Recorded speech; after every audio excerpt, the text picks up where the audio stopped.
President Bola Tinubu has called for a global framework that benefits communities hosting critical minerals in Nigeria and Africa, ensuring value addition at the source.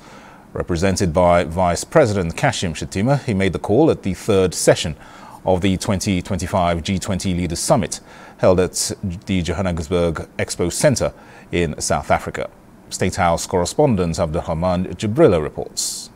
The demands are coming just as Nigeria also backed the creation of global ethical standards for artificial intelligence, aimed at accelerating development across the world, highlighting that for Nigeria and Africa, critical minerals are more than natural deposits, as they hold the promise of industrial transformation for the continent.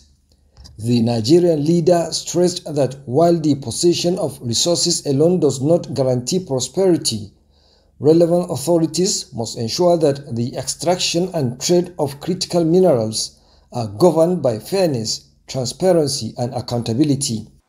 Africa cannot realize the positive paradigm shift we seek in its development trajectory without a collective resolve of the G20.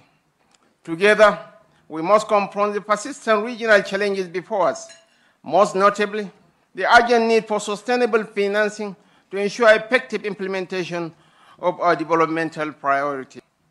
The Nigerian leader further stated that as the world advances through green and digital transitions, progress must remain people-centered. On artificial intelligence, the president was emphatic on the task before G20 leaders, development partners and governments to ensure that AI remains a servant of humanity, not a force that reshapes society at the expense of those it ought to uplift, urging G20 leaders and partners to build a future where Africa is not merely a supplier of raw materials, but a continent of value creation, innovation and dignity in work. Nigeria has in recent times demonstrated its readiness for both foreign direct and portfolio investments. This progress is driven in part by the fiscal policies introduced by the present administration, all aimed at enhancing the ease of doing business in Nigeria.